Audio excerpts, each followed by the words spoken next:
Well, in order to classify a relative clause, we need to consider two big aspects: the role of the pronoun and the relevance for the antecedent. According to the role of the pronoun, the relative clause is going to be classified as subject or object relative clause. And the relevance for the antecedent allows us to decide if a clause is restrictive or non-restrictive. Let's put the previous two concepts into practice. This is not the place where we were supposed to come, is it? Now, I want you to check the pronoun. Is where acting as the subject? No? Then it is an object relative pronoun. Check the clause. Is it essential to know which place we talk about? Yes? Then it is a restrictive relative clause. In other words, the classification of this relative clause where we were supposed to come is this: object, restrictive, relative clause. I would appreciate if you begin always defining if it's a subject or an object, and then if it's restrictive or non-restrictive, okay? That is going to make things easier for us. We are going to be able to maintain some sort of organization in our classification. Let's check another example. Ennio's father, who punished him for being lazy, was a brilliant accountant.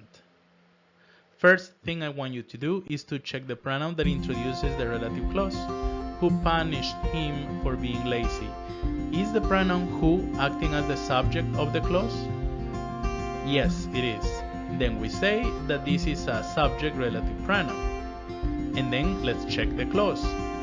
Is it essential? Is the clause essential to know whose father we talk about? No, it isn't. Then we know that this is a non-restrictive relative clause. So the classification of the clause is as follows. Who punished him for being lazy is a subject, non-restrictive relative clause. You can simply use those letters S, N, R, C, and I will understand that that means subject, non-restrictive relative clause.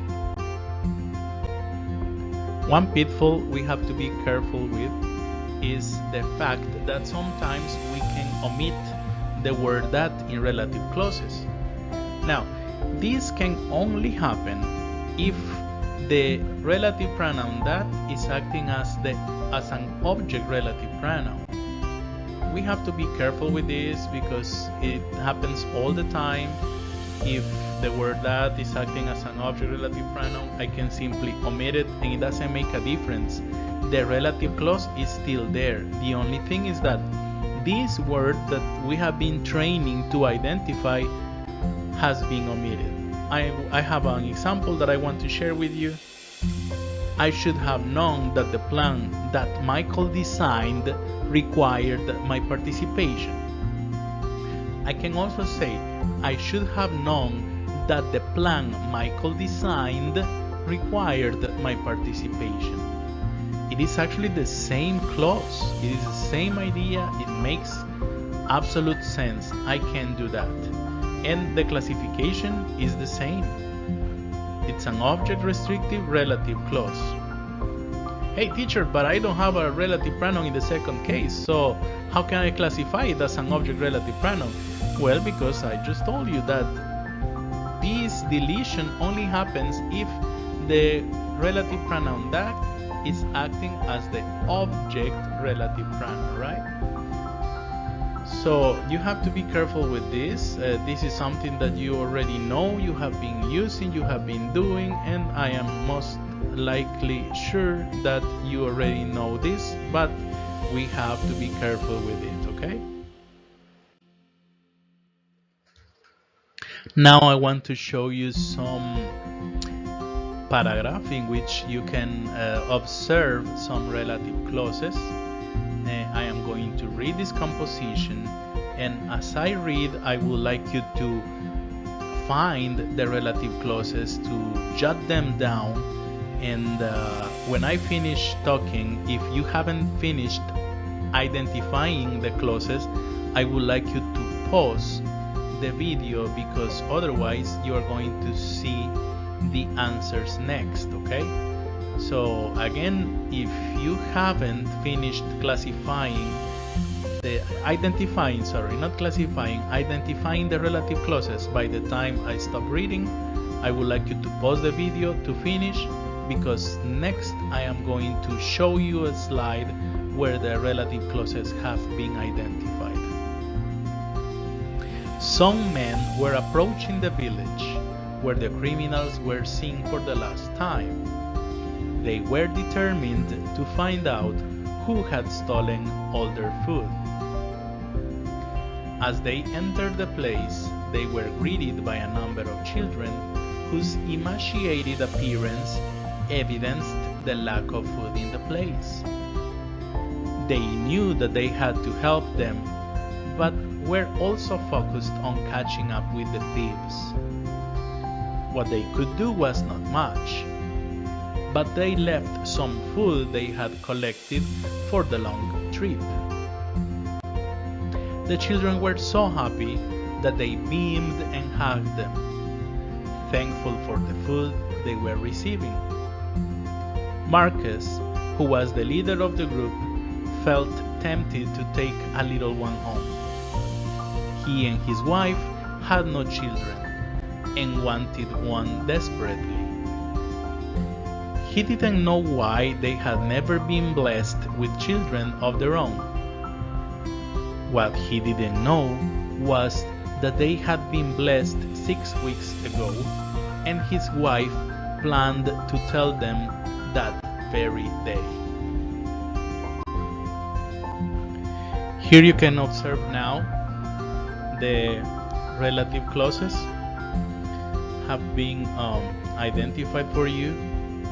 Maybe you have not included all of them, or maybe you have included some of them, and you have included possibly other clauses that are not relative clauses. If this has happened, I would like us to discuss that in our next session. I would like us to see where we are making mistakes. It's important that we not only identify when we have done things right, but it is more important to identify when we haven't done things right, because that's where learning is going to take place. Anyway, these are the 5 relative clauses in this composition where the criminals were seen for the last time, whose emaciated appearance evidenced the lack of food in the place they had collected for the long trip they were receiving, who was the leader of the group. The classification of those relative clauses is as follows. Where the criminals were seen for the last time, it's an object restrictive relative clause. See the relative pronoun? It's an object relative pronoun, right? So that's why I write object. I didn't use commas to set off the relative clause, and I know it's restrictive, so object restrictive relative clause, whose emaciated appearance evidenced the lack of food in the place, is an object restrictive relative clause. They had collected for the long trip. See, here is one of those cases in which we have omitted the word that, but still I classify this clause as an object restrictive relative clause. The same happens with the next case. It's an object restrictive relative clause. They were receiving. And the last clause is the only one non-restrictive relative clause.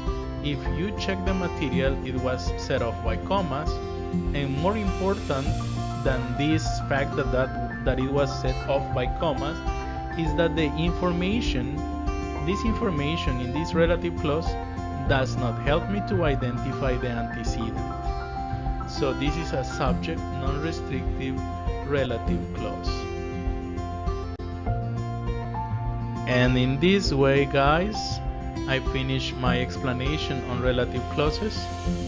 I would like to remind you that the lesson for this topic is available on the virtual classroom. Also, there are some practices and there will be different activities for you to practice on this topic. I will really appreciate if you check the material, if you check the information, so that we can discuss questions, doubts that you might have about this topic. Have a great day, everyone.